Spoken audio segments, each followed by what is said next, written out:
there is a facility for it to drive itself, but I mean, you're not legally allowed to switch it on, are you, yet in the UK? No, I was going to say, I probably wouldn't be very wise, as you say, without the 5G. I do keynotes around the future and the future of work and future of tech, and now the future of cars as well. So the future's everywhere, as the old saying goes. It's just not evenly distributed yet. So China's already got these quite a lot, in fact, actually, and has done for a few years, rolling them out in Shenzhen and lots of other places. And as you say, San Francisco have a few of these robo-taxis as well, but China's well ahead of the game with this. And as the government says, you need to have certain things in place. So yeah, I think we're much more likely to have a kind of a car-less future rather than self-driving cars to start off with. In fact, actually, next week there's a famous day which is called Car Free Day, which is going to be happening next Friday. But that's a different thing. So yeah, this kind of new world that we're entering. Of course, these things will of course be powered by electricity. Obviously, have to have artificial intelligence inside them, and yeah, loads of sensors around them. And as you said, you have to have 5G and amazingly immaculately kept roads to make sure they happen. So it's much more likely they're going to happen in UAE and China and other places rather than our own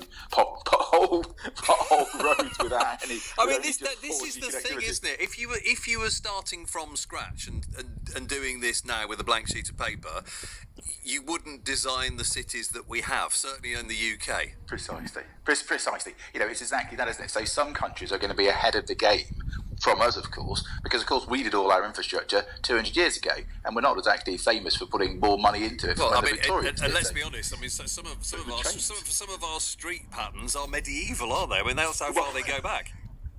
Precisely. Well, no, and that we were ahead of the world, and we were, innovative then, weren't we? But of course, if you don't do anything for 200 years, you're not going to be as good. But if you're just building a brand new city in China or the UAE or somewhere else, you start from scratch, and you don't do it building around the car infrastructure, or certainly not cars as we know it. So yeah, I think cars will also look very, very different to what they look now when they're driverless, because of course you won't have to worry about them having a steering wheel. People will be able to sit in much more different configurations. You'll have people even doing it on, sitting on different levels, and of course these things won't go particularly quickly, but you'll be able to do like lots of different things. Like you'd be able to just, it'd be like having a room but on wheels that can take you anywhere. So it could be configured to be a bed, it could be configured to be anything. Your office could become your car. There's a whole new world that opens up. So essentially, you're saying you with your futurologist hat on, we won't actually own a vehicle as we kind of think, Because I mean, I say this with some interest in this. I'm going to be a dad in December, so I'm just thinking, will my little boy ever learn to drive a car or own a car? I don't think they will. No, I don't think so, and certainly not their children, because as soon as we kind of look at this in a different way, and you start realising that your car is most probably one of the worst assets you've got, you only use it about, something like, you don't use it for about something like 85% of the time or something, or 95% of your time, and it just sits there and doesn't do anything. But of course, if it was run by a computer, it could be out doing errands for you and doing other stuff.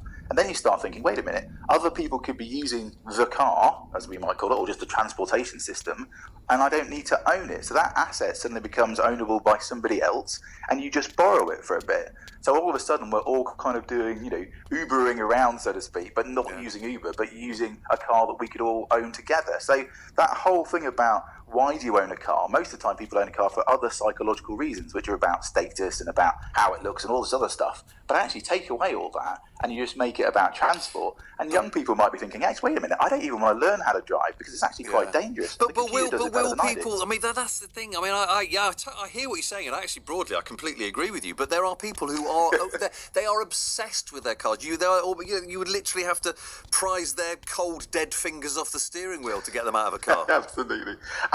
And remember, human beings and society always progresses, always changes. Yeah, the only change is constant. The only constant is change, right? Same principle with the horse.